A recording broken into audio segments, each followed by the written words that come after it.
Does that seem extreme to you? It doesn't seem irrational to me, because our blood has been all over the streets for a long time, and until someone dies, they don't give a shit.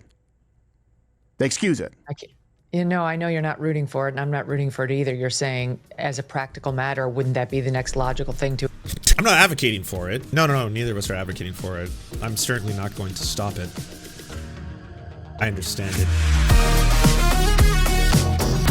States anytime soon. At least until a lot of these things get rescinded or reversed, or Donald Trump is no longer the president of the United States, because it's just getting scarier and scarier. I know a lot of people are worried about visiting the United States right now, like tourism dropping, but every other day you're seeing some official from one of the various states that are really heavy on tourism, including Las Vegas, by the way. They finally made their whole please come, please, things are wonderful here, they're splendid, you will not be harassed, you'll have a ton of fun. There were a bunch of campaigns in different parts of the US that normally get a lot of Canadian tourism, actually appealing to Canadians, being like, we love Canada, where we're going to be naming a street after Canada, where we're going to be offering Canadian deals on hotels and all this kind of stuff. And obviously there's a percentage of people who don't give a fuck. They're going to travel anyway, and they're like, yeah, I don't care about how fucked up things are, or potentially getting detained at the border, or using my cell phone and looking it over. But for other people, witnessing what just happened to, say, Hassan Piker, who happens to be an American citizen and was still detained for hours and questioned, it's starting to make anyone who is a pretty open advocate for things like Palestinian emancipation, the emancipation of the Congo, Sudan, stuff like that, wonder whether or not if I have spoken up many times about Haiti in my past, is that going to be the thing that pops up, or is going to be something about Palestine that pops up, or is it going to be something where I say Orange Man, Cheeto Man is bad? Is that enough? Because things are intense. So much for free speech. The U.S. government seeking to punish those who make light of the incident is a complete betrayal of the First Amendment and spits in the face of the principles of free speech and debate, which I might add, Mr. Charlie Kirk probably would have stood up for, right? That's what everyone's teaching me that he was known for. Ezra Klein, apparently, he wasn't an extremist. He wasn't a white supremacist. He wasn't this kind of disgusting transphobe and all these other things that people are calling him. He was, at the end of the day, someone who cherished conversations, debate, and wanted to have conversations with people to learn more about them and such. That thanks to, his friends like Gavin Newsom, who are now coming out with statements that we need to carry Charlie Kirk's project moving forward. That project, of course, of having conversations, dialogue. It's only through debate that we can reach some kind of higher plane. What that is appearing to be more and more fascistic authoritarianism in the U.S. That seems to be it. The more time we spend just sitting back and having these debates, the more time people are getting rounded up by ICE, as a bunch of mostly white debaters and debate lords get to just sit in circles debating one another and having conversations. Well, again, people who are visible minorities seem to be arrested on the streets. That's how multiple social media users responded Thursday after a top official signaled on the platform X that the U.S. Department of State will review foreigners' remarks on the Wednesday killing of Turning Point USA CEO and co-founder Charlie Kirk and a key ally of Republican President Donald Trump. In light of yesterday's horrific assassination of a leading political figure, I want to underscore that foreigners who glorify violence and hatred are not welcome visitors to our country, said Deputy Secretary of State Christopher Landau. So I guess, again, that includes myself, includes probably a lot of people that Jose, Thoughtslime, David Dole, Rachel Gilmore. They unfortunately probably will not be able to come and visit the US of A anytime soon. Lawyers swiftly stressed that comments Landau is aiming to track down would be fully protected speech under the First Amendment to the US Constitution. Free speech. American Immigration Council Senior Fellow Aaron Reichlin Melnick said, "You can agree that it's a tragedy that a man was assassinated, and also believe that the U.S. government seeking to punish those who make light of the incident is a complete betrayal of the First Amendment and spits in the face of the principle of free speech and debate. It is appalling to see the U.S. government officials trying to police the speech of people outside the U.S. and direct consular officers to deny and strip visas from anyone who made a joke about Charlie Kirk's assassination, and rely on X for the reports. I thought comedy was legal, Elon Musk. What happened? Now you're running the literal snitch line for free speech. Like, you can say whatever you want about persons or people making jokes. You can be like, that's mean. That's fucked up. That's cruel. He had a wife. He had kids. How dare you? How dare you make this diss track and release it right away? That's disgusting. Shame on all of you. Have you gone to like reddit.com/r/music? Did you see the things they were posting there? Disgusting. Abominable. Shame on all of you. I hate you. You can say all that. That's your freedom of speech, right? As they have freedom of speech to make their super edgy joke. You know edgy jokes. You're always talking about edgy jokes. You love edgy jokes, right-wingers. Come on.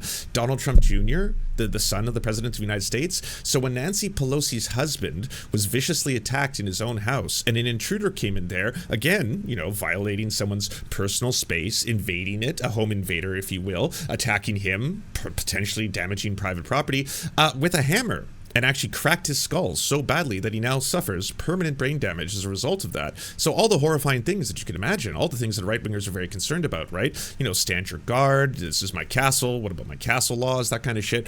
Well, I saw Donald Trump Jr. was like, nah, I just picked up my new Halloween costume, and it was a pair of underwear and a hammer. It kind of seemed like he was making light of it. In fact, most of the right was. They were all making jokes that apparently this wasn't a home invader, this was a gay lover that apparently Nancy Pelosi's husband was in the middle of trying to recruit, that something went wrong. You know, gay people, it's what they do. They just hang out in their underwear together and bash each other with hammers or something. And then at that point, that's when the police showed up. I mean, it's weird, right? Why would the police body cam footage open the door and have two men standing there in their underwear? If not, it being, of course, some kind of gay orgy, right? That's what's about to take place, I think. Either way, the kind of stuff that you would think, well, that's horrifying. You're downplaying an act of violence, political violence too, one in which there was serious consequences. There was also, of course, the assassination of a prominent Democrat that took place a couple months ago, and that one was immediately blamed on the left, apparently. Yet again, one of those things where it's like, oh yeah, that was the radical left, right? Well, the evidence I know is weird, but that they actually volunteered at one point for Tim's campaign or were part of his board, and so because of that proves that they were radical leftists. It was like, okay, well, were they registered Republican? What was their voting record? What were their beliefs? Did they espouse on social media, etc.? Is there evidence towards? Oh, there is evidence towards that. Oh, okay, it wasn't a leftist at all. All right, well then I don't know. What are we doing here?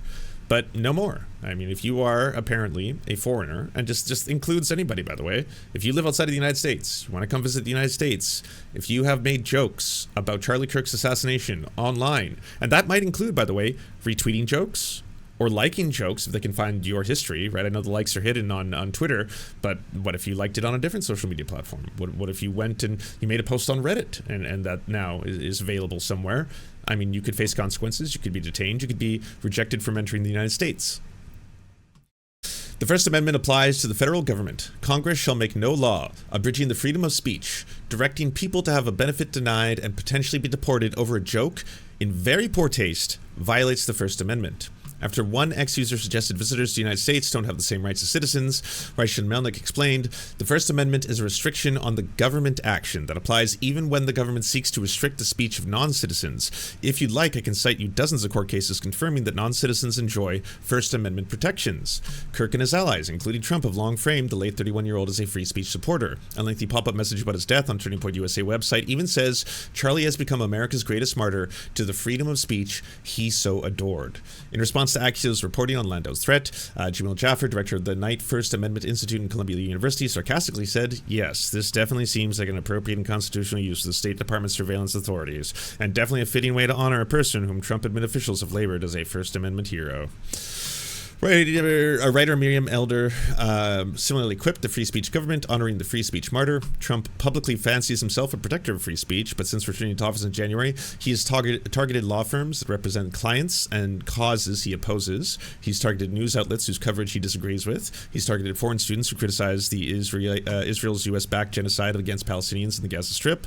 Although elected officials across the U.S. political spectrum have condemned Charlie's killing and the unidentified shooter remains at large, Trump claimed in a Wednesday night speech that the rhetoric of the radical left is directly responsible for his death. The president also pledged that his administration will find each and every one of those who contributed to the atrocity and to other political violence, including the organizations that fund and support it, as well as those who go after our judges, our law enforcement officials, and anyone else who brings order to our country.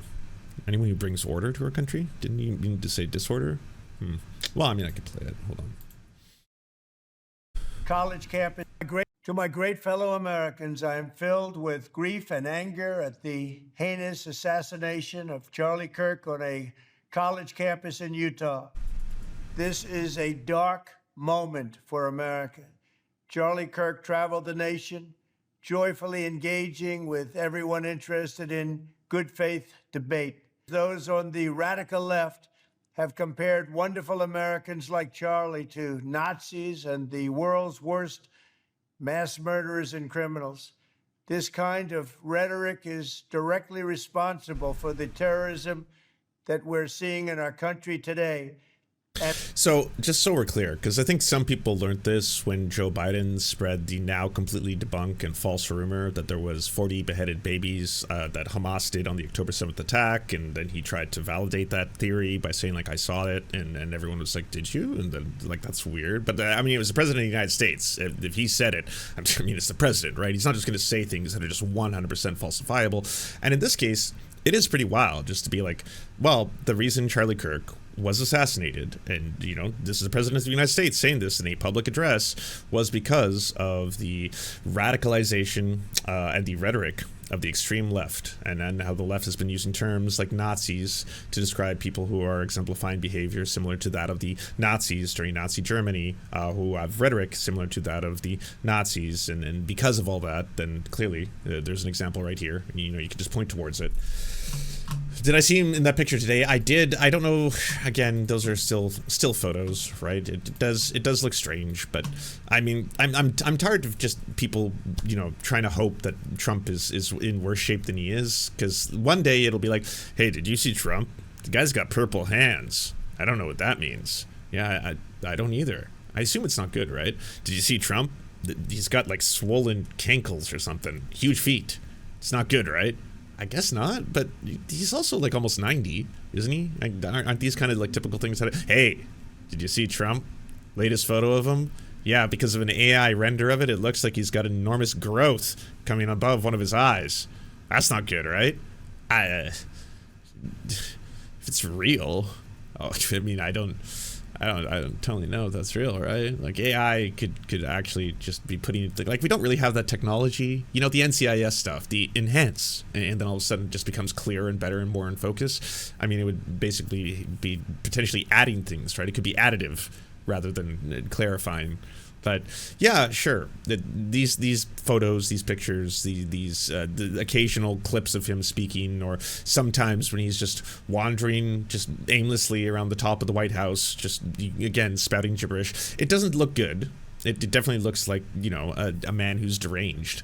But like then 2 days later or 3 days later, he'll do something horrifying and horrible, and he'll do it with a lot of clarity. So I don't know if it's similar to what everyone was saying about Joe Biden, where whatever cocktail they figured out, sometimes they could just get him juiced just the right way so they can get him out there. But then that just became progressively more difficult until eventually there was no combination that could make him, you know, more coherent or make it more sense in the public sphere. So eventually it just became sad, right? Like everyone's like, oh God, I don't want to listen to this. I don't want to watch it. It's just like watching a train wreck. And so, you know, maybe they're getting to that point. I'm not entirely sure, but maybe. It must stop right now. From the attack on my life in Butler, Pennsylvania last year, which killed a husband and father, to the attacks on ICE agents, to the vicious murder of a healthcare executive in the streets of New York, to the shooting of House Majority Leader Steve Scalise and 3 others, radical left political violence has hurt too many innocent people and taken too many lives.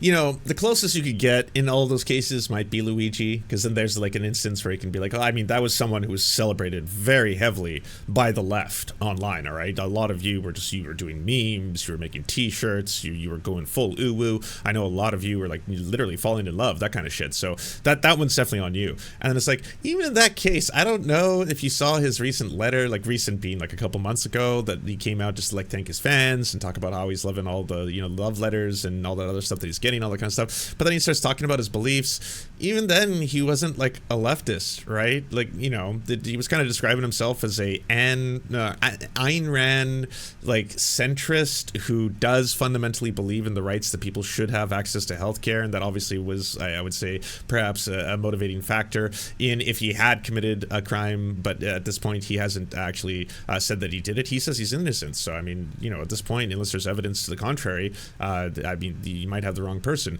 But all that not being said, in his beliefs, it wasn't exactly like he was just like, well, you know, upon reading Kropotkin, you know, and my Luxembourg, and I was getting my theory down, and then I was watching a lot of Kwame, and then you know, all of a sudden I was getting into Du Bois, and then I like, it's not like that, right? It was basically just the guy being like, Ayn Rand had some interesting ideas. I also find interesting ideas on, you know, parts of the right, parts of the left, and you know, it sounded a lot more kind of like a centrist, that kind of place. Those abs though, Lance, yeah, well, obviously, I mean, the abs speak for themselves. Tonight I ask all Americans to commit themselves to the American values for which Charlie Kirk lived and died, the values of free speech, citizenship, the rule of law, and the patriotic devotion and love of God. Just because you speak your mind on an issue doesn't mean you get shot and killed. But isn't there a problem this. with political violence across the spectrum? Yeah, we're talking about Charlie Kirk right now. That's the subject of this that we're talking about right now. Democrats own this 100%. Based on nothing so far. If you have new information to present to the class, I mean, we'll get to the conspiracy surrounding the potential for, you know, writing to be on the bullets. But for Nancy Mace to have done that just right out of the gates, like, hey, it wasn't just her. Elon Musk, Libs of TikTok, Glinner, aka Gremlin, all of them internationally. Ian Miles Chong saying that this is a war. We're in a war now. Welcome to war. I write from Malaysia, where I'm basically going to just fan the flames of all you Americans potentially fighting and shooting each other. Because, hey, guess what?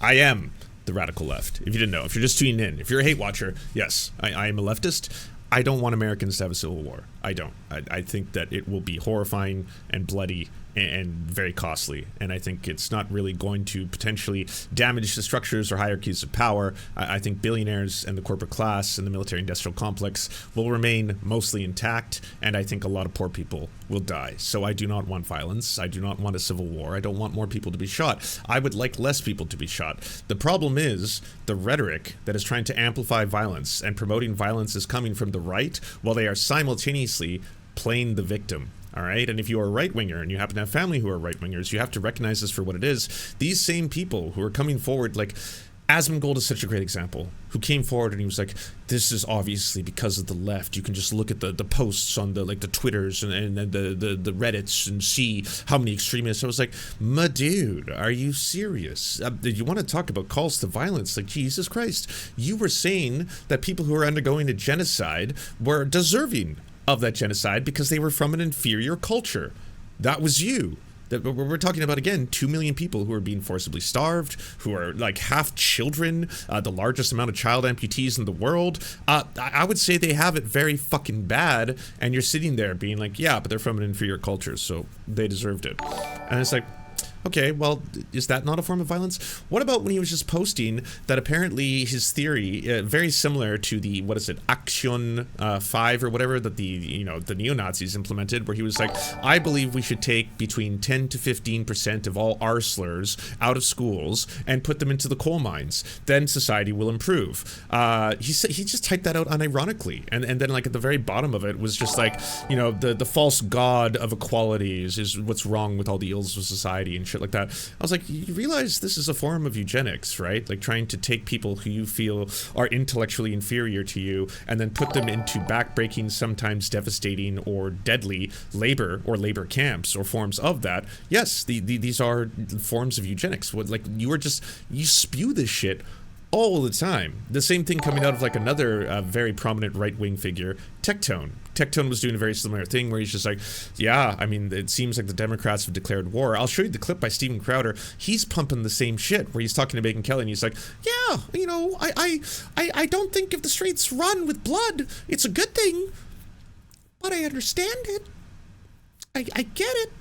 I know why. And you're like, well, I mean, I guess that's enough plausible deniability, but it really does sound like you're basically telling a large part of your audience, which includes millions of people, some of whom are heavily armed and some of whom I'm sure are very angry and upset right now, who might hit the streets, that you're giving them a little bit of a push, right? As much as you can safely do within the bounds of whatever Rumble's fucking terms of service is, but you're definitely doing just a little bit of a, hey, I'm not saying anyone should do violence, but I am saying that I'll understand when a lot of violence takes place. Similar message from Matt Walsh. I'm going to show you Matt Walsh's tweet. Same thing, right? I'm so angry. I'm so mad right now. I'm waking up so angry. Similar sentiment from Asmongold in the video that he posted that already has almost 3 million views on YouTube. It's one of the top videos in the top 100 YouTube videos right now. Is Asmongold taking a break from taking a break to go on, turn his webcam on, and basically just give a rant about how we have to be honest about this. This extremist leftist violence is out of control. And honestly, I don't advocate for this, but if more violence happens, I get it. I understand it. And it's like, these aren't brave takes. There's probably going to be more violence as long as every single one of you keeps ramping this up, keeps pouring gas on the fire. In a cowardly way, I might say, because at the same time, you're all doing this from the comfort of your computers. You're all just sitting back, fucking being like, and then afterwards being like, whoa, that's crazy. Look at the flames. That's nuts. Holy shit, that's a lot of angry people on the street. Time to react. Time to make my react videos. I'm excited.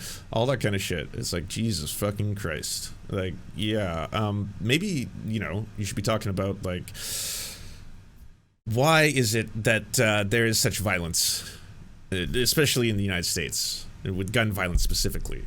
Like, do you want more Charlie Kirks to be shot? Do you want more people to be shot? Do you want people to be violently killed in such a way that's so gruesome that it actually shocked you to your core and it made you decide, I gotta do something out of my righteous anger, and that is to make my fan base even angrier than I am, and then just see what happens.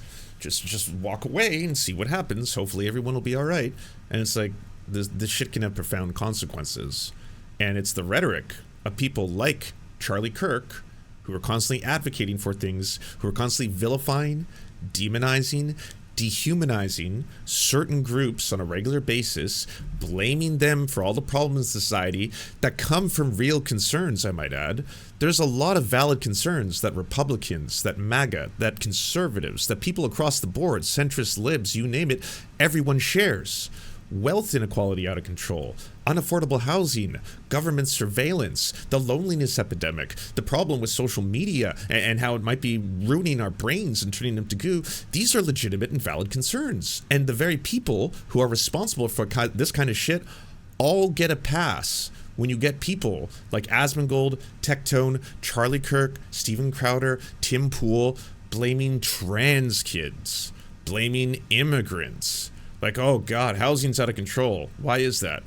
Well, we could talk about the speculative market. That would be a really good place to start. We could talk about private corporations like Blackstone that buy up a lot of the property in the United States. What about immigrants? They come over here and they take all the houses.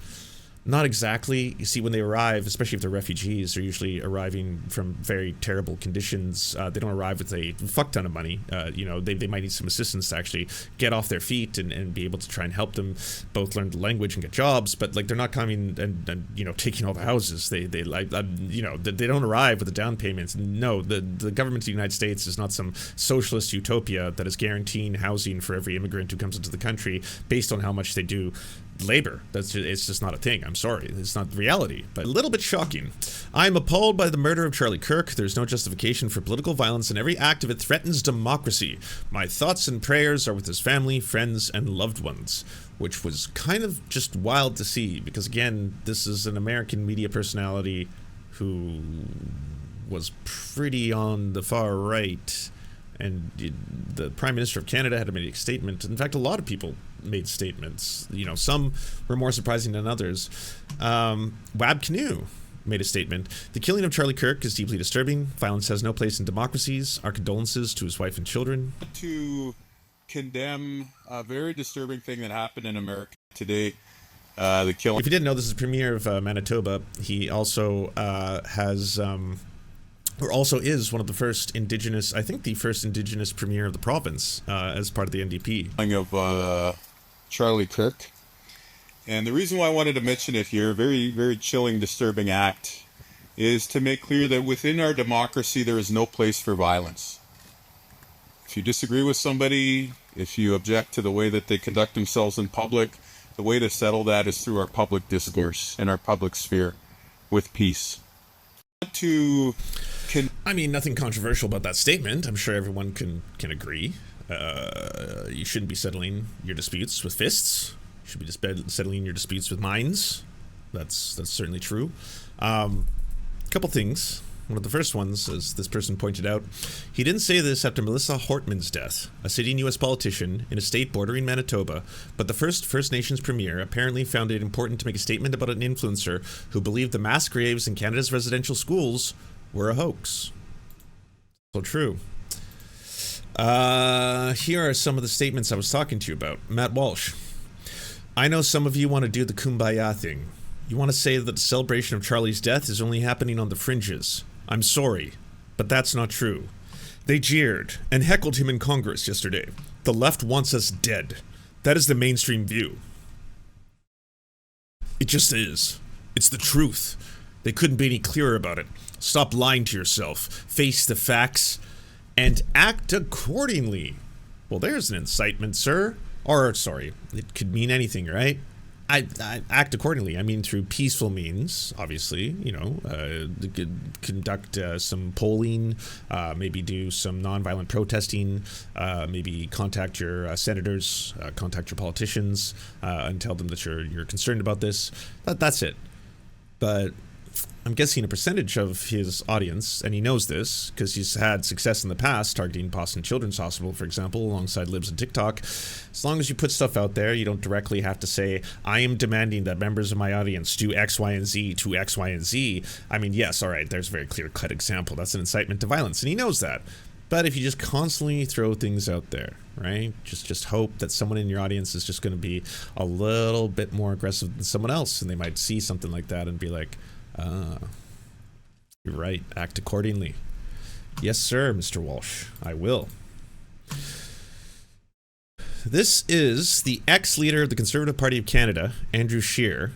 This is a journalist in Canada, Rachel Gilmore. And this is, again, an elected politician who has a seat in Parliament. He was actually the de facto leader of the Conservative Party while Pierre Poilievre was waiting to get re-elected into his smaller seat because he lost the election and he lost the seat as well. So this is someone putting a journalist, a woman, on blast with a post that got 18,000 likes, 3,600 shares. And it's her expressing what I feel is not a very controversial statement. Terrified to think of how far-right fans of Kirk, aching for more violence, could very well turn this into an even more radicalizing moment. Will they now believe their fears have been proven right and feel they have a right to retaliate, regardless of who actually was behind the initial shooting? And then Andrew says, imagine how twisted she has to be that this was her first thought after a man was shot in the neck for his expressing his views. So much hate in her. And I guess, I mean, you got what you wanted. She had to lock her account. She's been flooded with death threats. I've seen like every major fucking right-wing pundit on Twitter at least make some kind of statement like fucking, blah, blah, blah. She'll get what's coming to her. There's been death threats on 4chan posts and threads about her as well. Again, like, this is not the way society should function. If you happen to be part of the conservative movement, the right-wing movement, the Republican movement, whatever it is, and you're saying that we are very disgusted or outraged at the political violence that took place towards Charlie Kirk and his assassination, it terrified and shocked me to my core. Okay, then why continue to fan the flames? That is directly going to result in people wanting to commit acts of violence towards other people, especially a woman in journalism in your own country. That's really weird. And she was right, by the way. Like, that's the other part about this. Libs of TikTok. This is war. Joey Manorino. The Democratic Party must be classified as a domestic terrorist organization and their members' leaders treated accordingly. Enough is enough. Brian Eastwood. Charlie Kirk getting shot. Is the shot heard around the country? I'm ready for civil war. You want to fight? You're going to get it.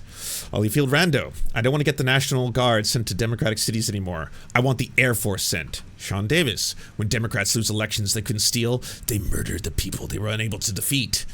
The Trump issue, we already played that one. More from Matt Forney. This Aesthetica account. Patrick Casey, it's time to bring the hammer down on the left. Sean Davis, the Democratic Party's a domestic terrorist organization whose most fanatical will not hesitate to murder their political opponents. This was not a one-off event. Elon Musk, the left is the party of murder. Laura Loomer, it's time for the Trump administration to shut down, defund, and prosecute every single leftist organization. If Charlie Kirk dies from his injuries, his life cannot be in vain. We must shut the lunatic it took leftists down once and for all. The left is a national security threat. Christopher Rufo. The last time the radical left orchestrated a wave of violence, the terror, J. Edgar Hoover shut it all down within a few years. It is time, within the confines of the law, to infiltrate, disrupt, arrest, and incarcerate all of those who are responsible for this chaos. He's saying it out loud, which, yes, is exactly what's happening. Not only to people who live in America, which is why I am sure, as well as other people, were telling a lot of people, be very careful what you post online. Just because you are living under an authoritarian government, the same rules do not apply. And you could have what you think are protections. You could be like, oh no, I'm an American citizen. I pay my taxes. I'm fine. Well, how fine are you? If they're going to be doing the equivalent of the Red Scare once again, where they can just lock you up or imprison you simply for believing that you are a communist, or if you have communist affiliations, in this case, it's just for making fun of Charlie Kirk. Like that's what Donald Trump is putting forward, and that includes for international people who want to visit the United States. So you can't make jokes about Charlie Kirk's death. You can't post memes about it. That could be very dangerous. Elon Musk, if they won't leave us in peace, then our choice is to fight or die. Here is Canadian Stephen Crowder talking to Megyn Kelly. 5 years ago, if someone were to say, you know what? And again, I've been very clear before you came on the show, not condoning, not supporting violence of any, just going out, not. But 5 years ago, if someone said, man, it looks like it's blood in the streets time and we really have to, I would have been, whoa, that's a little bit sharp. That's a little radical. In not supporting and not condoning it today, when someone says it seems like there's blood in the streets and it's inevitable, I go, you know what? There are other ways, but I get it.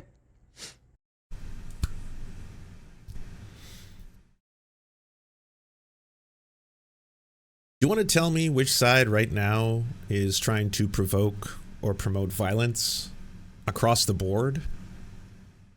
It's the same one that is responsible for the majority of political violence that is taking place in the United States. I have the receipts. Thank you very much to Medi-san and Zateo for putting this together. Here's a list. The man who targeted and killed Democratic state lawmaker Melissa Hortman and her husband Mark in their home in Minnesota in June was a Trump supporter. The man charged with the attempted assassination of Pennsylvania's Democratic governor Josh Shapiro in April was a Trump supporter.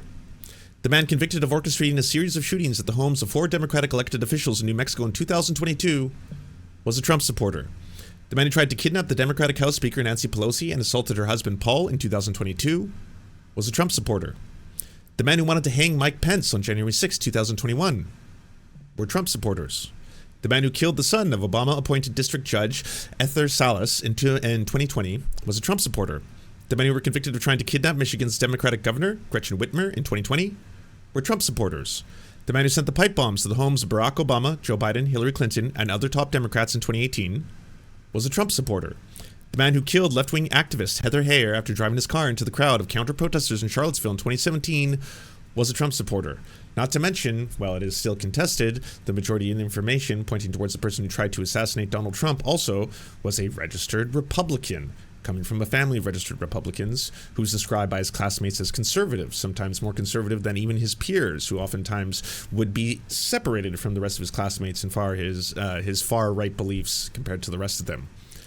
So there is a very demonstrable pattern, not to mention if you look at the actual data that is available for the amount of actual political violence, terrorism, extremist violence that takes place in the United States, it is overwhelmingly right-wing. Very, very few accounts of leftist Antifa super soldiers combining and using their powers for evil and trying to destroy the very way of life of Americans. But again, facts don't matter.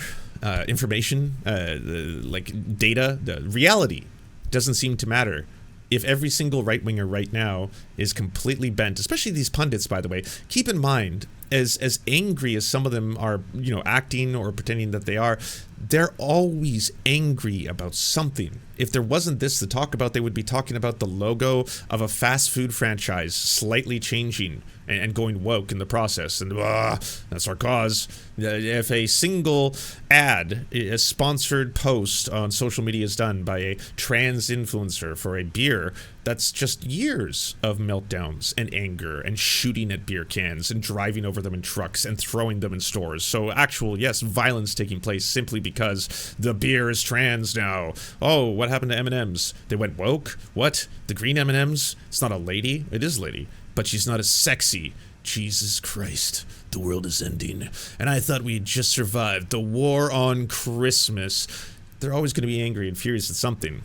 And so now they have a cause that they can actually genuinely utilize and galvanize that anger into getting their own audiences to potentially commit more acts of violence, more disruption. Again, like for Steven Crowder, Matt Walsh, all of these people to be doing what they're always doing, which is consistently, in one way or another, targeting these vulnerable groups, knowing full well that there could be actual consequences to it, and then never taking any responsibility for it, and then just moving on to the next thing. Well, yeah, I know that there was some bomb threats called into those children's hospitals that may have disrupted everybody's healthcare. That's, something that normally is reserved for, just the most evil people in society, if they actually wanted to stop the healthcare of children and see that children get sicker or die. But in this case, we're just going to move on to the next thing, the next angry thing that we can get furious at. I get it. Yeah. Does that seem extreme to you? It doesn't seem irrational to me, because our blood has been all over the streets for a long time, and until someone dies, they don't give a shit. They excuse it. I know you're not rooting for it, and I'm not rooting for it either. You're saying, as a practical matter, wouldn't that be the next logical thing to? I'm not advocating for it. No, neither of us are advocating for it. I'm certainly not going to stop it. I understand it. I sympathize with those. And I know how they feel, what they're doing. If they want to hit the streets, they want to commit some violent acts. I get it. I understand. It's like, you're podcasters. You're YouTubers. You are very rich and famous. You are sitting in chairs, talking into microphones. I know, because I do the same thing. I'm doing it right now. For me to sit here and be like, I would never tell any of you to go arm yourselves and prepare for the violent revolution. But when you do it, I'll understand. And I'll know that in the name of me, the glorious leader, all of you will begin to... I'm not going to do that, obviously. What, from the comfort of my home, sitting beside my lovely dog who's sleeping right now? Look, this is reality. It's again, I have LED lights on. You two are probably... I'm not wearing makeup, by the way. You two are probably wearing makeup, but no shade. I get it. The time has not been kind to Steven Crowder. And at the end of the day, looks are important. I get all that. But hey, it's just like those are sets. You're in a studio, actually. I'm not in a studio. I live here, right? So, kind of just the difference in the level of the pay scale and reach.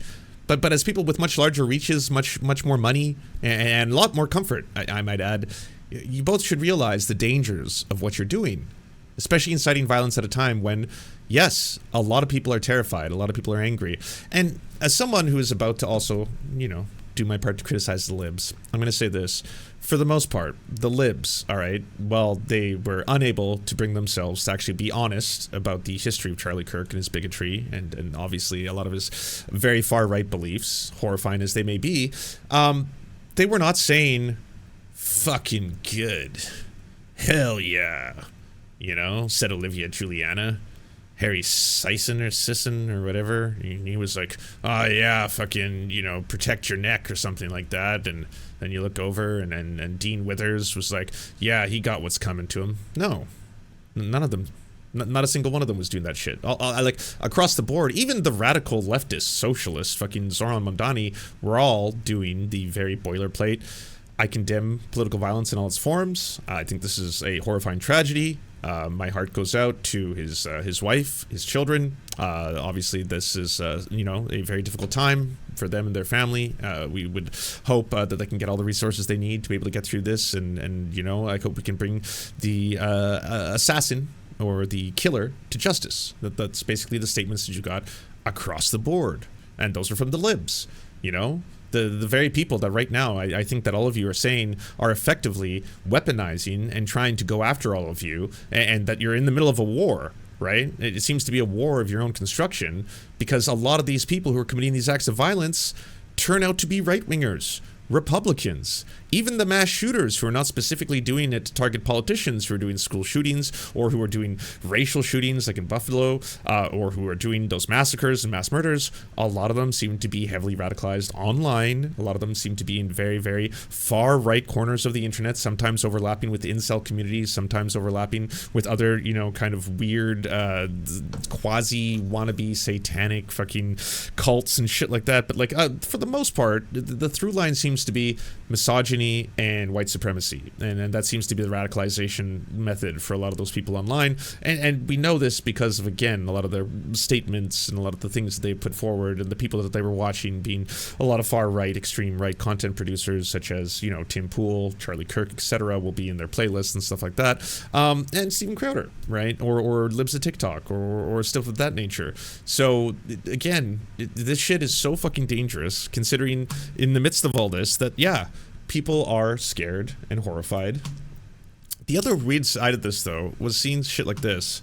This is Dean Withers. I think he's like probably one of the biggest liberal or democratic TikTokers, known for having debated Charlie Kirk a number of times, going viral today for now getting very I'm going sad to make about this it. last point incredibly clear before we end. I'm going to take some time off for a little bit.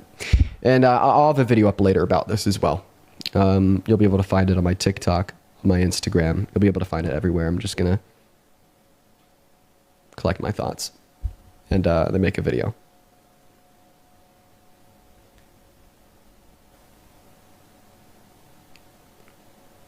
Gun violence is sickening and wrong. And last statement, if you celebrate this, if you don't condemn it, if you're happy, there's a clear line between me and you now. You are not a fan. I do not support you, and I do not want you to support me. If you claim to be an individual who wants to end gun violence, then you are contradicting your values to their core. Oh, I know. The pop-ups were throwing me as well. it's all part of. I assume it's Instagram. I'm sorry. I'm not a big Instagram person. I don't know, but like I know of on TikTok there are lots of filters and stuff like that. So just you got to ignore it for 2 seconds. If you celebrate it.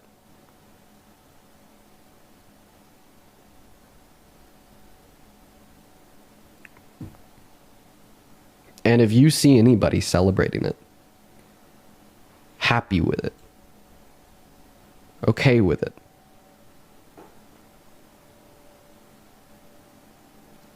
please call them out. So he obviously today went viral for both this and a lot of people questioning, why were you crying so much and so visibly upset over the death of someone like Charlie Kirk? Like, you know, you can certainly be upset or frightened for what this is going to do in the political climate. You can certainly be angry at how, you know, gun violence has kind of become so commonplace in the United States and want to speak up about that. You know, like myself, you can say that, you know, you obviously condemn the physical violence being used against, you know, pundits that I disagree with. I am a leftist. I don't believe in capital punishment. So those are all things that you can put out there. But to be that visibly upset and to shed that many tears for a person who in the past you had referred to as like a far right extremist. I don't know if he's one of the people who's actually called Charlie Kirk a fascist, but it leads you to believe, like, what are we doing here? Because why is that something that brings you to tears? I have, like, just so we're completely clear, this is not about a man, another man showing emotions. Men showing emotions, it's a beautiful thing. I'm not here to criticize that. It's what you're showing emotion for. Like I said, for fucking weeks, I was fucking waking up in the morning, going on my phone, looking at children in fucking Gaza getting absolutely massacred and slaughtered, and fucking seeing their bodies and cadavers and all this shit. And yeah, I was crying. I was literally, it was a process where it was just like fucking going, trying to find the news, scrolling through on my phone, waking up in the morning, going, looking at that, and just being like, Jesus, fuck, and then bawling uncontrollably, and then trying to collect myself, and then be like, all right, fucking Jesus, this is not healthy, but like, this is just the world we live in right now. It's just your access to information is getting you this kind of stuff. So yeah, no, I'm definitely not someone who is ashamed to admit that, yeah, I've cried and cried a fuck ton having seen everything that is going on there. Why for Charlie Kirk of all people? Is it the nature of the way that he was killed, the horrifying reality of it, and then like it was such a the precision strike. It was so goddamn like again, it is horrifying to witness a murder. I just feel like it is something that, like, when people talk about political violence every day, the United States, Canada, all of these nations, we are enacting political violence upon thousands of people. Like, what was the headlines today when I was scrolling through? If you go to Al Jazeera, just today, this is just today, right now, Israel kills 53 people across Gaza as the UNSC condemns attack on Qatar. 53 people. I haven't even got into the details here, but there's probably a percentage of that had also starved to death. That's just like a daily thing, where every day you turn and you're like, Jesus fucking Christ. That's fucking horrifying. I feel like this is one of those things too, where it's like people are getting mad at you, very mad at you online. Like you saw what happened to Rachel Gilmore for not an outrageous statement. She wasn't saying anything like, fuck Charlie Kirk or anything like that. She was making a statement that I really hope that the right doesn't weaponize this to try and provoke more violence from people, which is exactly what they're doing right now. So I don't think in any way, shape, or form what she said was controversial. But I've seen other people posting about Charlie Kirk online and just having people fucking get furious at them. Just be like, how dare you? The man has just been killed. How dare you bring up the things that he said? And I was like, well, those are his own words. This is his legacy. I mean, if you are a fan of Charlie Kirk, then I'm assuming you don't want his legacy to be reimagined as for some reason the liberal media seems to be doing right now. I'm already seeing the articles coming out. Ezra Klein. Charlie Kirk was practicing politics the right way. The foundation of a free society is the ability to participate in politics without fear of violence. To lose that is to risk losing everything. The foundation of a free society is the ability to participate in politics without the fear of violence. To lose that is to risk losing everything. Charlie Kirk and his family just lost everything. As a country, we came a step closer to losing everything too. We've been edging closer for some time now. In 2020, a plot to kidnap Gretchen Whitmer, the governor of Michigan, was foiled by the FBI. In 2021, a mob stormed the Capitol in an effort to overturn the results of the election, and pipe bombs were found at the Democratic and Republican National Committee headquarters. In 2022, a man broke into the home of Nancy Pelosi, Speaker of the House at the time, intending to kidnap her. She was absent, but the intruder assaulted her 82-year-old husband Paul with a hammer, fracturing his skull. And in 2024, Donald Trump was nearly assassinated. That same year, Brian Thompson, the CEO of United Healthcare, was murdered. In 2025, Molotov cocktails were thrown into the home of Governor Josh Shapiro of Pennsylvania during Passover. Melissa Hortman, the former House Speaker of Minnesota, and her husband were murdered, and State Senator John Hoffman and his wife were severely injured by a gunman. And now on Wednesday, Charlie Kirk, the founder of Turning Point USA, was gunned down during a speech in Utah Valley University. You can dislike much of what Kirk believed, and the following statement is still true. Kirk was practicing politics in exactly the right way. He was showing up to campuses and talking with anyone who would talk to him. He was one of the era's most effective practitioners of persuasion. When the left thought its hold on hearts and minds of college students was nearly absolute, Kirk showed up again and again to break it, slowly. Then once, all at once, he did. College-age voters shifted sharply to the right in the 2024 election. This was not all Kirk's doing, but he was central in laying the groundwork for it. I did not know Kirk, and I'm not the right person to eulogize him, but I envied what he built. A taste for disagreement is a virtue in democracy. Liberalism could use more of his moxie and fearlessness. In the inaugural episode of his podcast, Governor Gavin Newsom of California hosted Kirk, admitting that his son was a huge fan. What a testament to Kirk's project. On social media, I've seen mostly decent reactions to Kirk's murder. There is grief and shock from both the left and the right, but I've seen two forms of reaction that are misguided, however. Comprehensible, the rage or horror that provoked him. One is a move on the left to wrap Kirk's deaths around his views. After all, he defended the Second Amendment, even admitting it meant accepting innocent deaths. But another is on the right, because come on, you gotta be completely centered and perfect here, enlightened, to turn his murder into a justification for an all-out war, a Reichstag fire for our time. But as the list above reveals, there is no world in which political violence escalates, but is contained just to your foes. Even if that were possible, it would still be a world of horrors, a society that has collapsed into the most irreversible form of unfreedom. It might not feel like it, but what he is doing here is enabling that. Because again, you cannot keep doing a moral equivocation between these two groups. For people who are wanting to be perfectly positioned in the center, I understand the desire and the logic behind that because it feels nice, right? Like, I'm a rational person. I take in information and I make the best assessment based on the information I'm given, and I don't move in any two directions too much, right? So I want to learn, I want to take in stuff, and then I realize that there's some extremism on the right and there's some extremism on the left. And so that's why I place myself in the center as a centrist. And like that all sounds great on paper. It sounds like a very rational, it almost sounds scientific, right? It sounds as if you're applying like the scientific method to your own political analysis of the world or your own sociology of the world, all that kind of stuff. It sounds very clever.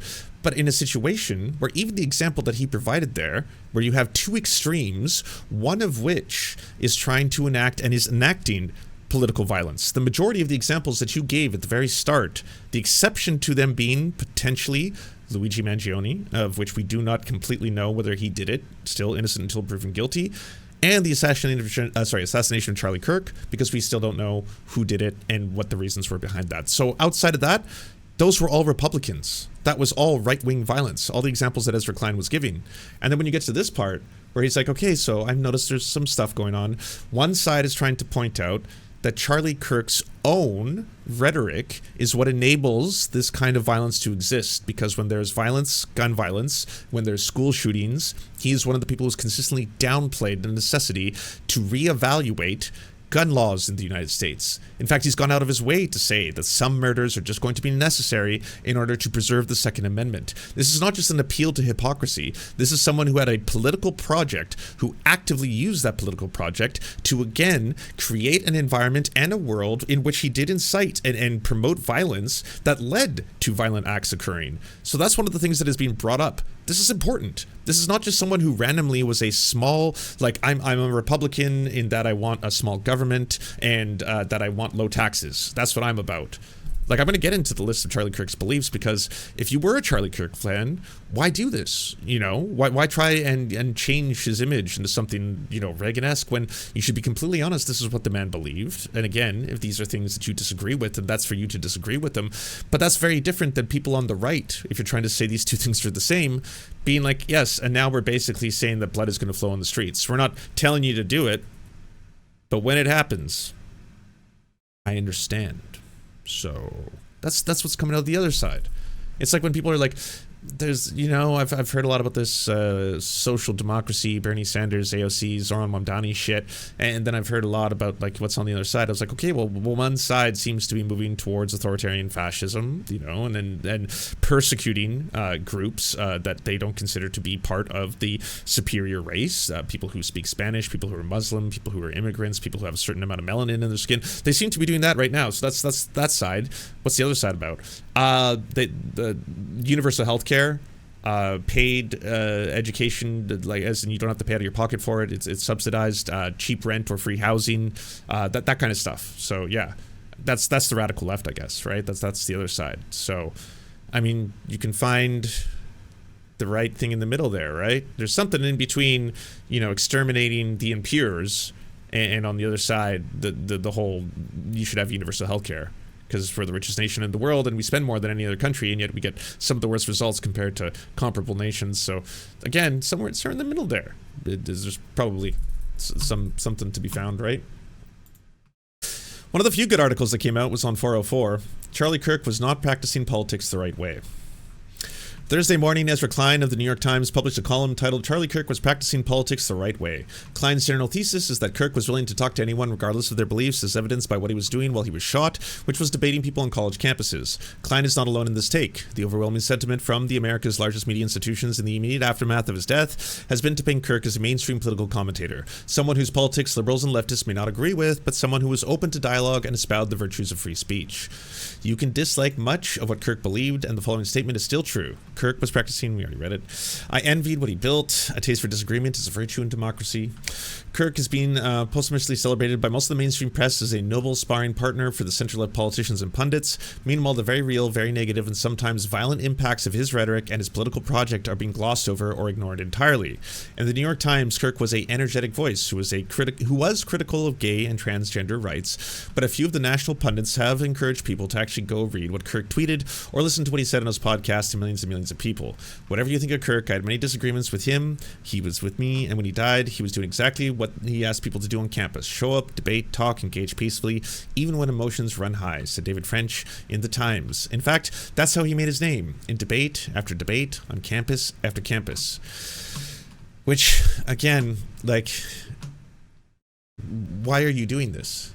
Why are you trying to completely change what he was about? Because these same people, by the way, Ezra Klein, Vox Media, they have numerous videos on the white supremacist rhetoric of Charlie Kirk, on the extremism of Charlie Kirk. If you want to go through a very basic list of some of the highlights of the things that he espoused. Gay people should be stoned to death. Most people are scared when they see a black pilot flying a plane. Taylor Swift should reject feminism and submit to her husband. No one should be allowed to retire. Leftists should not be allowed to move to red states. British colonialism was what made the world decent. The guy who assaulted the Pelosi should be bailed out. Religious freedom should be terminated. Multiple black politicians stole white people's spots. MLK Jr. was an awful person. The Great Replacement Theory is reality.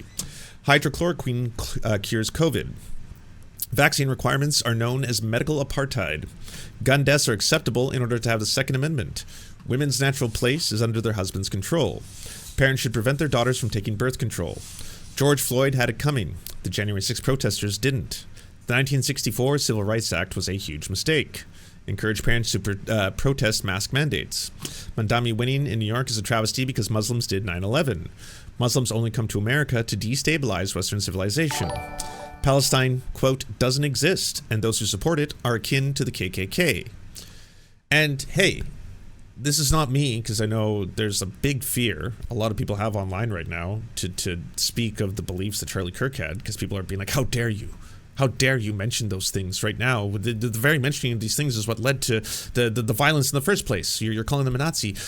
You'll notice here, I'm not characterizing this. If you want me to, yes, I'm going to say that this is far-right beliefs. These are not moderate shoe on head. I know there's a lot of people right now who are like, he was a moderate Republican. A small government moderate Republican. I would expect this is considered to be, even in America, quite extreme. Not, I'll grant you, as extreme as Nick Fuentes, an avowed neo-Nazi, where, again, you can place him as far-right as it gets, and that's one of the reasons those two groups were battling, and that's one of the reasons why a lot of people suspect that this potential shooter could be part of either Nick Fuentes' acolytes or followers or the Groyper movement or something like that. But, again, these are quite extreme beliefs. And this is not me bringing it up in order to be like, and this is the tarnish. These are the things that he said. These are the things that he advocated for. This is the stuff that he was about. This is not like, it should be a shock to anyone who knows about Charlie Kirk. It may become a shock to people who are learning about Charlie Kirk through Ezra Klein's write-up or the New York Times write-ups, where they're basically glorifying this man as some kind of bastion of simply wanting conversations. He was not pushing an agenda. He was not, trying to eradicate trans people from existing or any of that kind of stuff. He was simply looking to have debates and conversations, not highly edited debates, of which, again, you can get viral clips that are very successful online, that were so successful online that other people started trying to emulate that formula, such as Ben Shapiro, Steven Crowder, Jordan Peterson. Yeah, I mean, definitely credit Charlie Kirk with that. It turned out that that's a very popular thing for people to consume online. People love it. People love seeing the left get destroyed and owned in the college debates, where you have one person who who has a lot of media training, a lot of media experience, and a bunch of stuff prepared, research, numbers, stats, and stuff like that to be able to validate theirs, cherry-picked, essentially cherry-picked information. And then nervous college students who may be speaking to this person that they've seen online a lot, are very scared, and they're sitting there in front of a microphone and are like, did you know that that the gender is speak up? Gender is a spectrum. I can't hear you. Gender, it's a spectrum. All right, okay, first off, here's where you're wrong. And then boom, it looks epic, fucking destroyed. Yeah, again, another soy cuck lib, fucking destroyed and ruined. Amazing stuff by the master. Known for his gun rights advocacy as well as his anti-LGBTQ plus views, Kirk 31 was holding one of his Prove Me Wrong debate events where students were invited to challenge his political opinions. In the video seen by Pink News, Kirk was surrounded by audience members on campus as he discussed the trans shooters and mass shootings, an increasingly prevalent conservative talking point, when a loud gunshot rang out and jolted him back in his chair with blood pouring out of his neck. Kirk was transported to the hospital but later died of his injury. The shooter remains at large, with police describing the incident as a targeted attack on Kirk. Charlie Kirk has said more negative, disparaging, and misinformed things about the LGBTQ plus community, namely trans folks, over the years than we can report here in full, but here are some key controversies. Kirk described the LGBTQ plus community as an agenda and groomers, saying that he labeled trans people as freaks, using the T slur on countless occasions. He also said being gay was a lifestyle and called for violence against trans people. And these people are sick, and I don't say that lightly. The NCAA is a perverted organization. They platformed a biological male who won a national championship and then was allowed in incredibly disturbing detail to be around you and your fellow competitors. And again, I blame the decline of American men. This never should have been, someone should have just took care of it the way we used to take care of things in the 1950s or 60s. But, Again, you could use plausible deniability there. He's not specifically calling for the lynching of trans people, although within the context of what he's saying, the reference, and it is pretty, I'd say, clear to anyone. I don't even know if you could classify that one under a dog whistle, but born. The NCAA will relocate sporting tournaments from states that don't allow male trans athletes from competing against biological females, he added. Charlie Kirk warns the trans movement is an introductory phase to get you to strip yourself of your humanity and mesh with machines, adding, if you stop being a man, then maybe you can stop being a human being. In February 2022, he claimed trans rights would lead to people becoming part human, part machine. That's the one we were just talking about.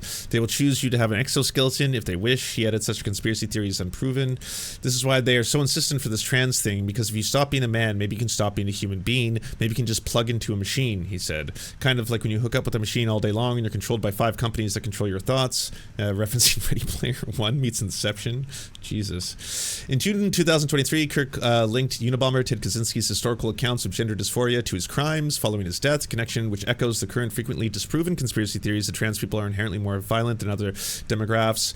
He said Kaczynski was a domestic terrorist, known for his 17-year-old mail bomb campaigns, and he went mad. A lot of people know this, but did you know that before becoming a hermit who mailed mail bombs to people, he also developed gender dysphoria and wanted to become a woman? A few months later, Kirk described trans people as a throbbing middle finger to God. Joy Reid and Michelle Obama and Sheila Jackson Lee and Ketanji Brown Jackson were affirmative action picks, we would have been called the racist. But now they're coming out and they're saying it for us. They're coming out and they're saying, I'm only here because of affirmative action. Yeah, we know. You do not have the brain processing power to otherwise be taken really seriously. You had to go steal a white person's slot to go be taken somewhat seriously. Play cut 52. But I rise today as a clear recipient of affirmative action, and particularly in higher education. I may have been admitted on affirmative action, both in terms of being a woman and a woman of color, but I can declare that I did not graduate on affirmative action. This is my personal story. I hear because of action affirmative. She can't even say that. We know. It's very obvious to us that you were not smart enough to be able to get in on your own. I couldn't make it on my own, so I needed to take opportunities from someone more deserving. You know, this is how arrogant Joy Reid and Ketanji Brown Jackson and Michelle Obama and Sheila Jackson Lee are. They're so narcissistic, they think this is persuasive. They think we're like, oh, of course, that's why we need affirmative action, because you have impressed us with your brilliance.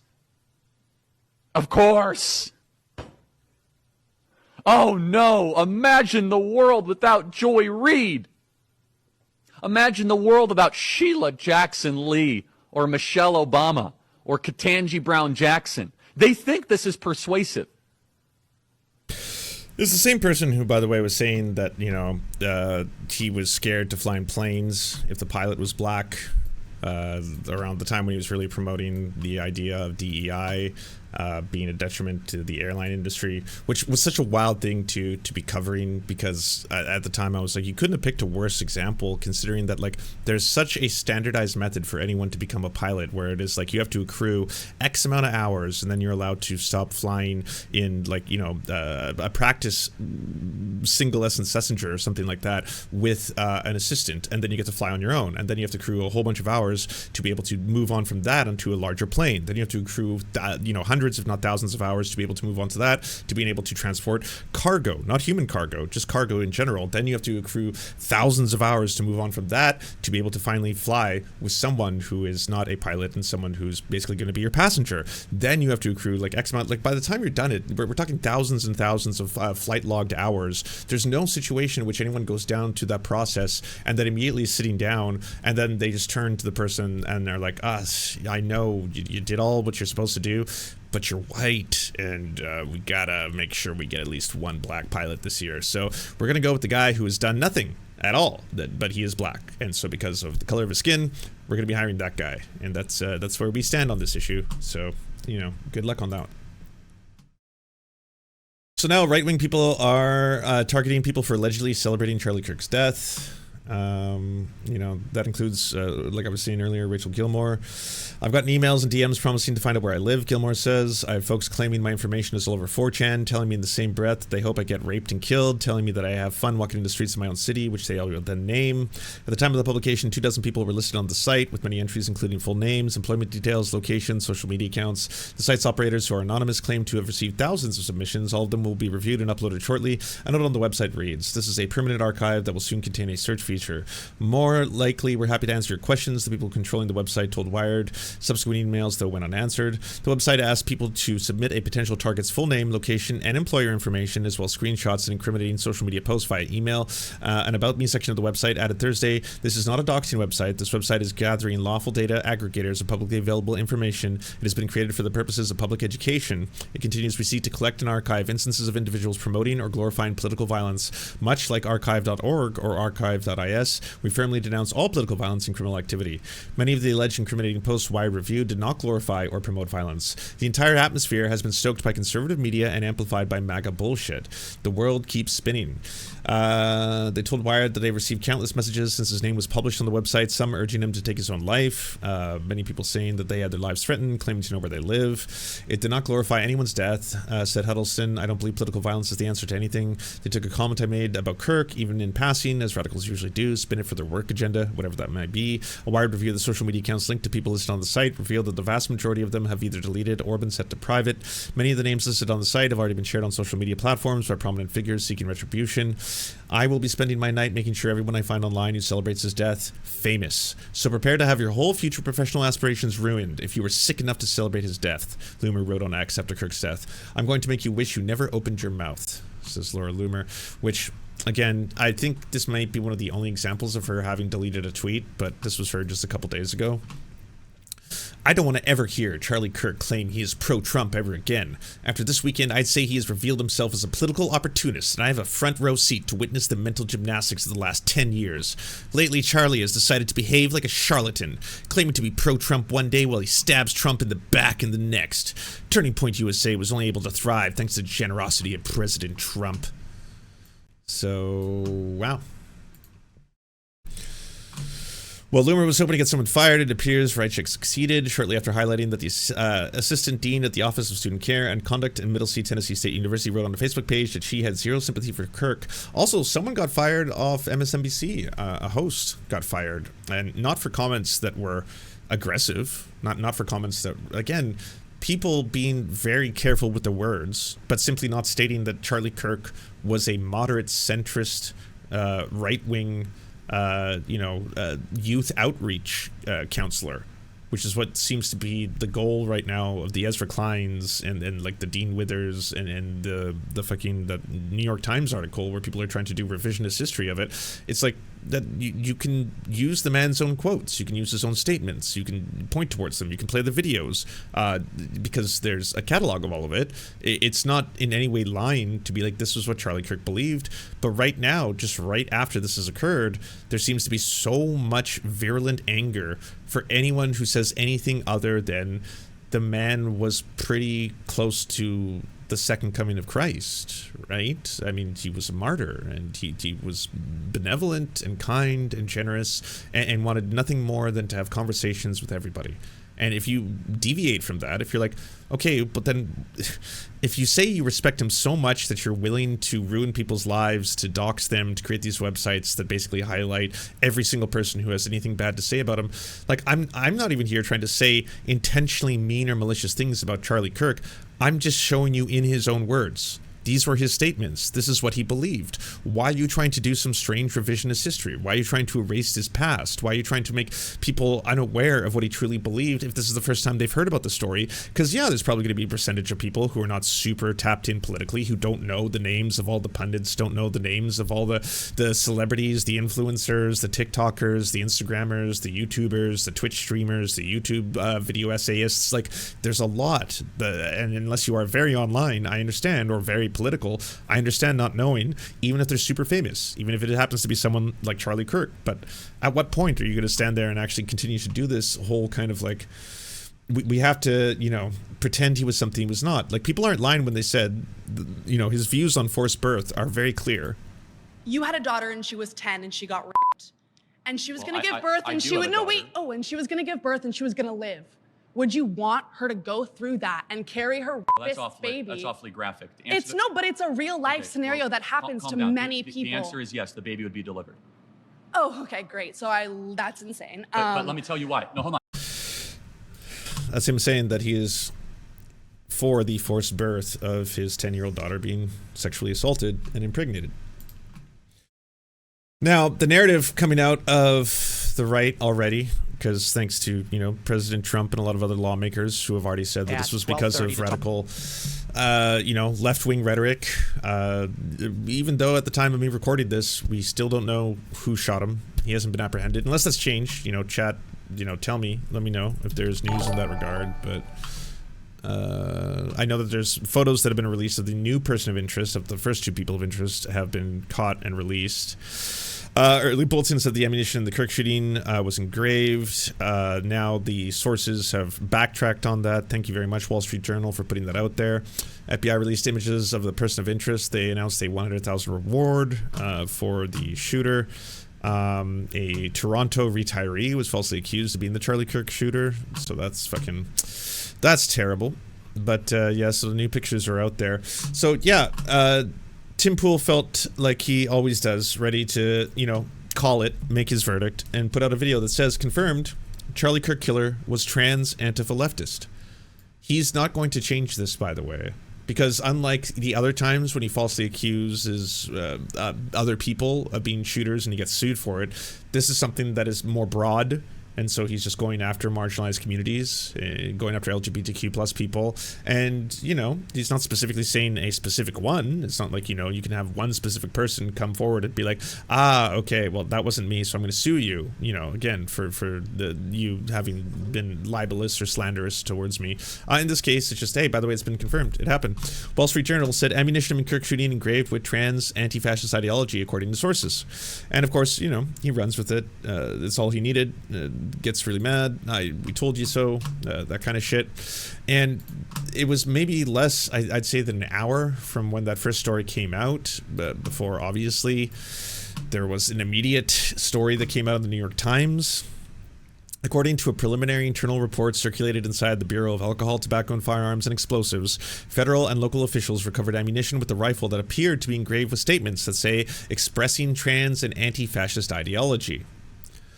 But a senior law enforcement officer with direct knowledge of the investigation cautioned that report had not been verified by the ATF analysis, and it did not match other summaries of the evidence, and might turn out to have been misread or misinterpreted.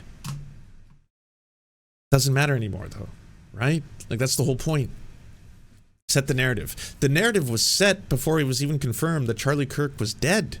We already had Elon Musk, Graham Linehan, Laura Loomer, all these people making very, very angry and I would say almost, calls to action style messages of being like, the left did this. They couldn't debate him, so they killed him. The left is violent. We need to be honest now. Every radical leftist organization, blah, blah, blah. Like, it just started pouring out. Nancy Mace, as soon as the microphone's in front of her, we know who did this. And the Democrats have blood on their hands. Why do they have blood on their hands? Why? Well, their rhetoric, obviously. The violent rhetoric, you know? Like, if they were to say something like I'm saying out loud right now, right? Like, that would be, you understand what I'm doing here. Of course. And then the President of the United States makes a statement. And then as soon as that's out there, we are going to be holding every single, far leftist who is responsible for this rhetoric, who have been comparing people to Nazis or calling them Nazis. Like, well, there's the new N-word for you. It's kind of official now. If you come forward and you say, hey, by the way, what you're advocating for is very similar to what the Nazis... Can't use that word anymore. Nope. No, that means you're radical leftist terrorists, Antifa. You heard what Christopher Rufo says. Now's the time for the next Red Scare. And the Red Scare is against anyone who uses those naughty terms. We don't want to hear the term fascist. We don't want to hear Nazi. Is broken. I don't believe it's beyond repair. But this needs to change. We are valuing people's feelings over their safety. And so he begins talking about systems and prioritizing feelings over safety, which doesn't really make sense. But I'm sure if we give him a second, he'll make it all make sense. The worst thing that I've ever done is call someone fat, call someone a whore, and then said, kill yourself to a chatter. And I am one of the most punished people on the internet for how long I've been banished for. Oh yeah, he is making it make sense. It's all about him, and he's a victim in a video about Charlie Kirk. Welcome to the internet. And you have people on the internet calling for the death of people online and falsely calling people rapists on a daily basis. Do we not understand what's going on here? You all have been fed so many lies that you will believe your entire life because the people in charge want you to believe those lies. They want to keep you underneath their thumb, and they want you to believe everything that they're saying is the truth. And you want to know the reality is, guys, the people who really want you to think that they're a good person, those are the worst people. They are. Yeah, the really good people are the people that call other people fat online and tell other people to off themselves. But we still see this narrative of blaming, and here we see him blaming the people in charge and the lies they're telling. Then I think it's not only to stir the pot, but also to kind of make an excuse why people are believing some of the things being said up. Well, also, Naira, I only read your ex's doc on you. That was enough to think you're a monster. Don't make me call my dad. It's a weird threat to make, considering that your dad is, pretty well known to the internet now. Another statement. Again, to Naira. Tectone, no one, and I mean no one of value, gives a single fuck about Naira anymore. They are a professional arsler. Their words hold zero value, and their existence means nothing. Next. Those are just a small sample, by the way. Tectone has been accused by two different women, I believe, of sexual assault as well as abuse. And there was a police report filed against him. People don't just randomly accuse people of being rapists for no reason whatsoever. He seems to feel like that's like some new kind of slur. He's got a theory that like now, because the left is unable to use slurs because they care about people's feelings and they don't want to dehumanize entire groups, so they don't use the T slur, they don't use the R word, they don't use the N word, all this kind of stuff, that apparently they need to be able to still make fun of one another. So what they've done is they've substituted things like pedophile and rapist. So now they just call people pedophile rapists, and it's really, really hard. And I was like, that's just, again, I'm not a fan of Tim Pool.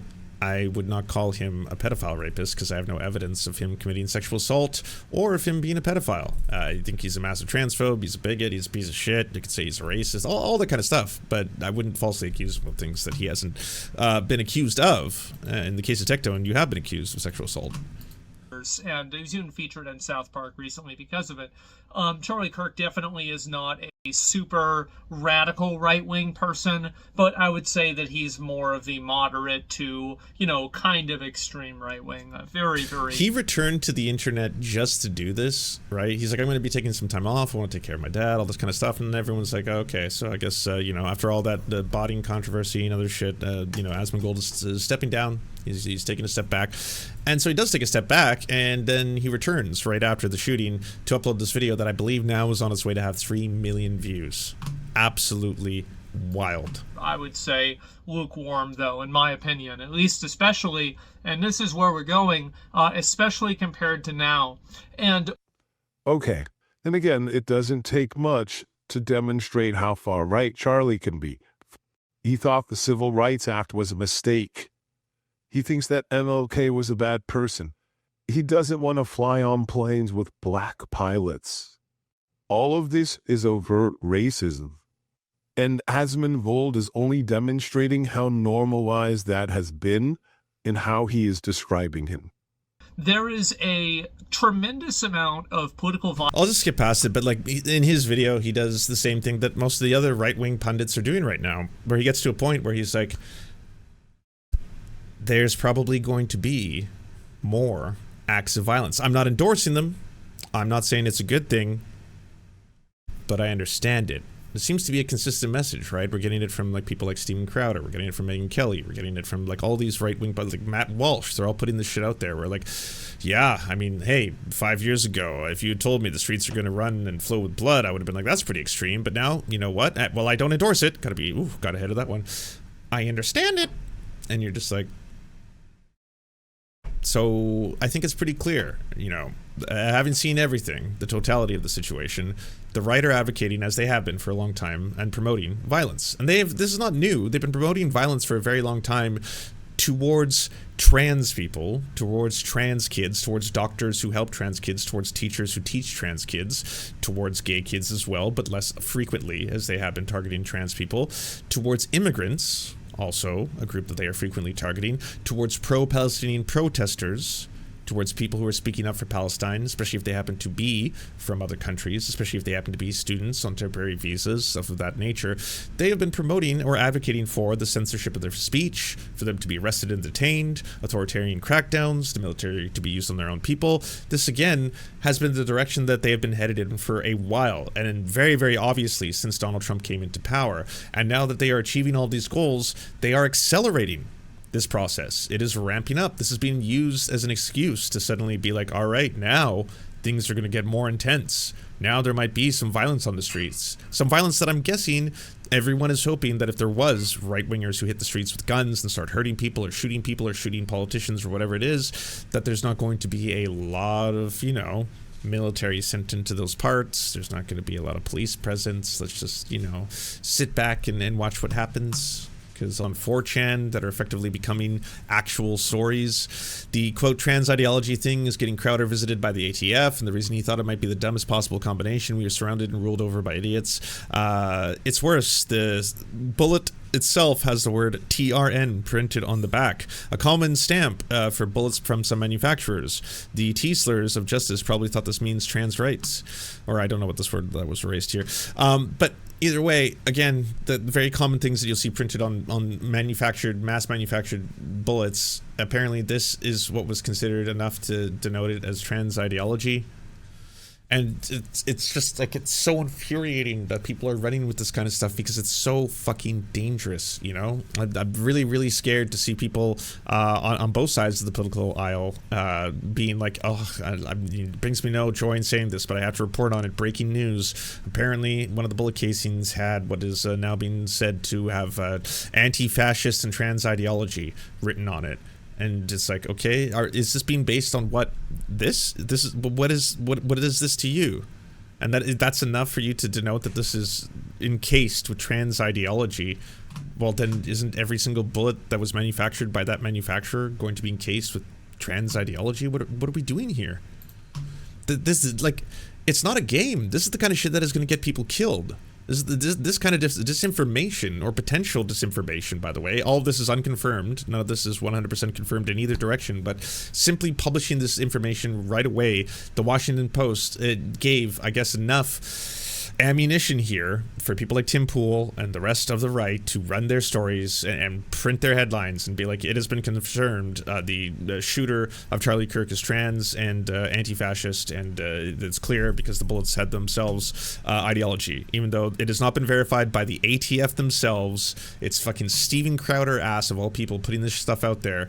Like, people should be very wary of it. But when a black person dies, white media, especially conservative media, they'll go find all the criminal history. D-House he did when he was in high school, goddamn the speeding tickets they got last week, you know what I'm saying, the tweets they disagreed with, and they never berated about having empathy and sympathy for the dead, because now they're engaged in confirmation bias because that nigga supposed to be dead.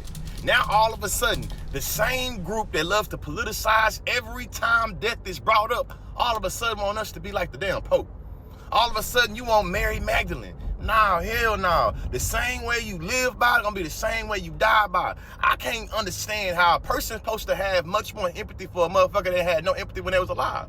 How can you expect for people to have more respect for a person in death than they had ever for nobody when they was alive? I don't get the double standard, especially when it comes to morals and ethics about having respect for the dead. Hey, Charlie Kirk berated and trivialized the death of George Floyd for political gain. As a matter of fact, he doubled down and criminalized a lot of black folks, even in death. So now that his family has to, you know what I'm saying, mourn, like, shit, y'all ain't got that type of sympathy and empathy for these black women when their sons get murdered. Y'all figure out every mass shooting to politicize. You can't think of a mass shooting that had happened in the past 10 years that Charlie Kirk didn't capitalize on. Now he under the dirt, pushing daisies, kicking the bucket, and all of a sudden we gotta have all of the decorum, all of the ethics, and talking about his humanity.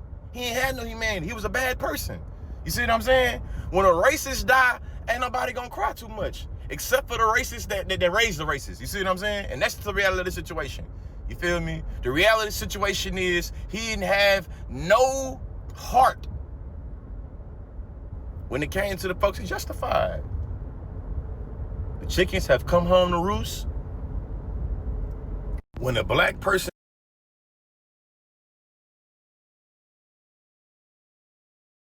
if you don't feel a deep well of empathy for someone who made a career out of refusing to show it for others. I want to normalize that, because sometimes when a public figure dies, especially in a tragic way, people rush to say, you have to be compassionate right now, don't speak ill of the dead. But if that person spent their life dismissing other people's pain, mocking it, minimizing it, even actively contributing to it, it makes sense that your empathy tank might run dry. That doesn't mean you're celebrating. It doesn't mean you're cold-hearted. It just means your compassion has limits. And those limits are often shaped by how much compassion someone showed in their lifetime. There's actually something psychologically healthy about noticing that boundary. You're not obligated to manufacture sorrow for someone who never extended any to you, your community, or people you care about. You can hold both, I don't wish this on anyone, and I don't feel sad about it either. That's not cruelty, that's honesty. And it feels really weird and uncomfortable to hold both of those in your body at the same time. This isn't about telling you not to be compassionate.